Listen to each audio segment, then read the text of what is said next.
Hey guys, this week on When You Need 'Em, Ask Neadom, we're going to talk about the 9 hacks for presentation day, how you can make the best out of your next presentation. We'll see you soon.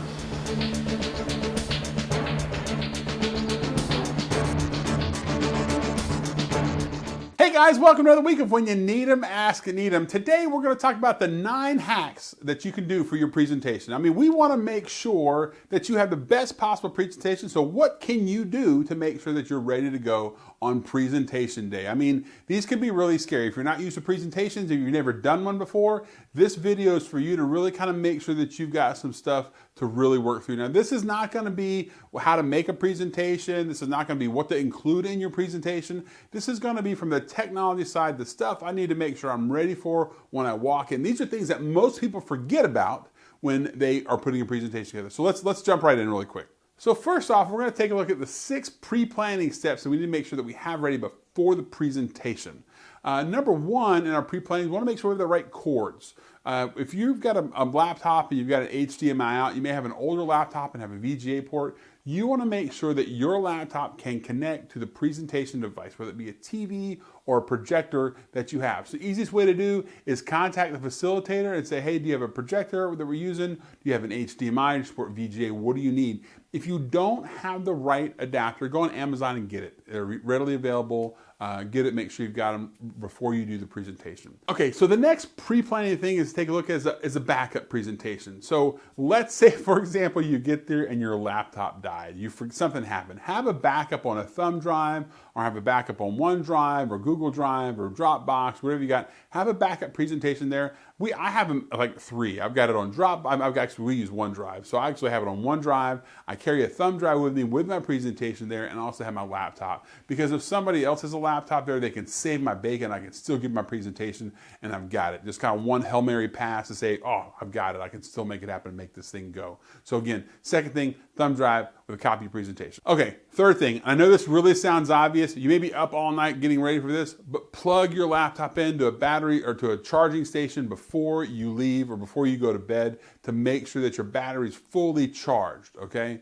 Before you pack it up in your bag, turn it off, power it down to make sure that the battery's not losing charge over there. You may get there and they may not have power where the projector's at. I mean, I know that sounds really weird, but the projector may be up in the ceiling, and then where you're setting your laptop out might not have power. You never know. You just want to be prepared. Or maybe your charger dies on the way there. Who knows? Just make sure it's fully charged.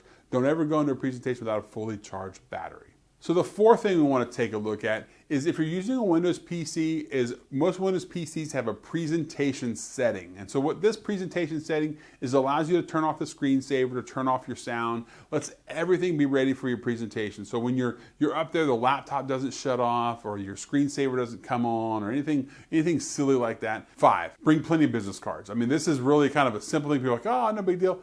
Bring plenty of business cards, because when you're doing a presentations, typically, if you're trying to do this presentation to facilitate yourself as an expert, people may want your information to hear more about you, to talk to you, set up a meeting.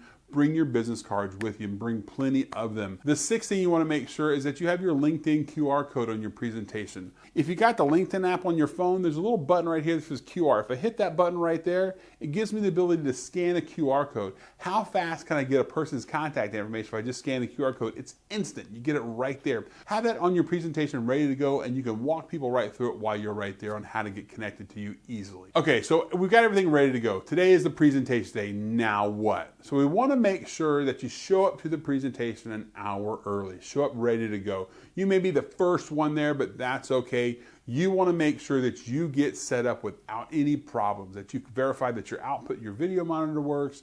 You get through all those technical issues you go beforehand. You don't want to show up at the last minute or right before someone gets there. You're trying to connect and the system's not working. You have technical difficulties. That is the worst thing to come across, because they no longer see you as an expert. Even though it's not your fault, even though you're not responsible for the technical issues, they no longer see you as an expert. So make sure you have a backup plan just in case you all lose out. Make sure you can wing this thing without your slide deck. Make sure you understand what you have to do, because if you have to present without your slide deck, make sure you have a way to do it and that you know your presentation in your head. So again, show up an hour early so you can prepare yourself mentally and physically for the presentation. Okay, so the 8th thing you want to try to make sure you're prepared for is when you show up on site and you're there early, check the internet. Make sure the internet's working. Do they have guest access for internet? Are you going to have to depend on your hotspot? Do you have enough signals for that? You really want to try to avoid, if at all possible, your presentation requiring internet access. It's just another thing to fail. If you're using a video, download the video on your local website, but have it locally for you so you're not depending on the internet for your presentation. If you're going to have a website, you're going to talk about your website, there's ways that you can just take screenshots of your website and show them in your presentation and not have to actually go online. You want to prevent the failures at all possible. So try to bring things locally as often as possible. Last thing, the ninth thing, and I think this is the most important thing if you're doing a presentation. I can't tell you how many places I've been to and people have asked me for the copy of my slide deck. Hey, can I get a copy of your slide deck? There's some great information. I want to take it back home with me. This is a great opportunity for you to engage with them and get some of their information. Yes, I'll be happy to give you your slide deck. If everyone that wants a copy of the slide deck will bring me their business card up front and set it here, and when I get back to the office after the presentation, I will email you a copy of the slide deck. What have you done? You have just now engaged that person with a form of communication. You have their contact information, so now you have a potential lead to put into your CRM system to keep up and communicate with them about maybe future speaking engagements that you may be doing or a new product launch that you may be having out there. Hey guys, so that was the 9 things to help yourself on your presentation day. I hope that really helps you out and give you an A+ presentation there. If we can help you out in any way, reach out to us online at www.kotoritechnologies.com and we'll see what we can do to help you out. Until the next time, guys, you stay safe out there and we'll see you next time.